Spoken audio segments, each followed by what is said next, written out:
Alright everyone, it's time for the Occult, video number 373, Willpower and Might as Spiritual. I'll go into several things regarding this. I thought up the idea actually yesterday when I was talking about the concept of the ancient mystic schools of paganism, so the Eleusinian mysteries, the Bacchic, the Orphic, etc.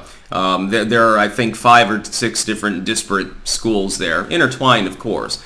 And one of the central premises of it was that, and this can be interpreted metaphorically or much more literally, that the gods were effectively nothing more than perfected human beings. That human beings were perfectible into that nature, thus defeating death, thus defeating pain and misery and all of these other things that pass away through your recognition of your own inherent godhood, your ability to simply do.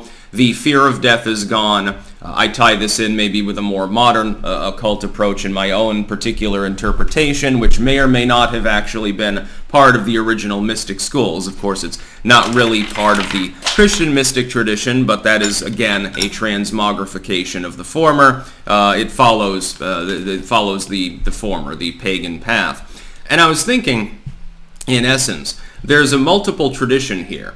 First you have the concept of the hero archetype. This is big in classical antiquity, certainly ancient Greece, ancient Rome. The concept of the empowered individual. They have uplifted themselves out of a bad situation.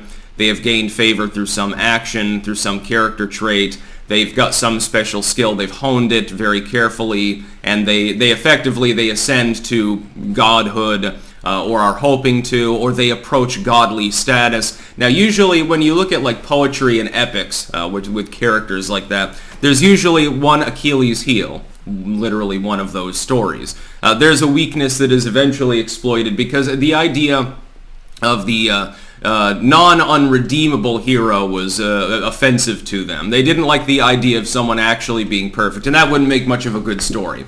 If the protagonist does everything right and just plows all their enemies, rescues every damsel, defeats every obstruction, never gets stopped, well then you have a story that effectively just keeps lasting and lasting. There's nothing to end it. There's no Achilles heel to be shattered. There's no problem that results in the hero ever having a tragic moment. If it is, it's brief, ends up in a comedy situation or something like that. So you have the hero archetype. You have the concept of as above, so below. Inverted, as below, so above. Again, the below is simply the non-perfected, degenerated state of what is above. That's an interpretation you can make in the Hermetic path. With the idea of improvement towards that sort of spiritual goal. Religion effectively proffers something similar to this, although it tends to relegate it to the collective as opposed to the individual. The actions are individual.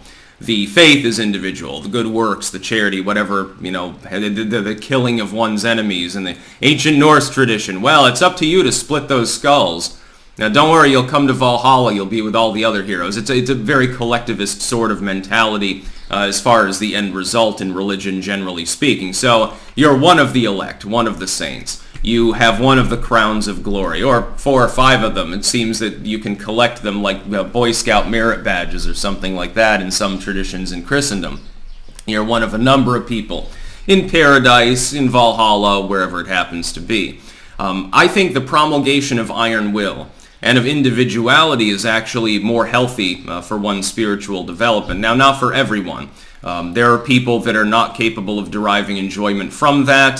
This is why I've stated, for the vast majority of the public, you should probably just shop around for a decent religion, because the occult, it requires much more self-leadership, and it's not for everyone.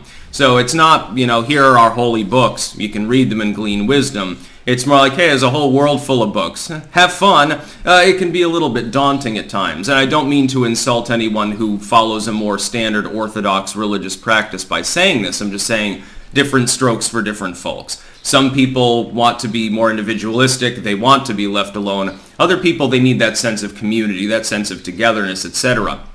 Anyway, you have the mystery schools proposing the same thing. Again, transmogrified into a more Christianic version of mysticism throughout time. But the central symbols, rituals, and principles, ultimately they remain fundamentally the same, or at the very least rather similar. Again, leading to my suggestion that you could reverse engineer 90% of the ancient mystery schools, probably other than the literal wording of their rituals and some recipes, actually, from that. They're from. I think that willpower and might are important. This has been practiced throughout history, and I would also point out another thing, that is what spirituality has tended to progress towards if you look at the mystic side. It starts out being more of the collective. It starts out more like congregants, nymph-like in a cave. It ends up today being much more self-taught. Other religious ideas have stubbornly clung to the more collective approach. Again, this isn't to say bad, this is to say different, non-mystic in nature, there's more like a recipe. It's like the difference between playing a song from sheet music versus playing it by ear. Well, you're playing the same song, or a song of similar type maybe, but one is from the sheet. They've gleaned the same wisdom, they've gotten it from a standardized sheet of music paper. I myself cannot read it, so I have to go the mystic path on that too. The other person is hearing the notes, interpreting them, memorizing them, sort of learning it more like a language that's verbal as opposed to one that's more written. It's a very interesting concept. Happens with a lot of things. Certainly it happens with learning. A person has come to the same conclusion as some philosopher, but they did it through their own introspection, not even knowing who the philosopher was. Another person has concluded the same thing because they read the wisdom from that philosopher. So I think that there's room for both paths, but there is the hero archetype, there is the person ascending through their own nature, through their own works, through their own efforts, sort of symbolism trope within spiritual systems. It tends to be more common in pagan paths. It tends to be less common in the more orthodox religious histories and so forth.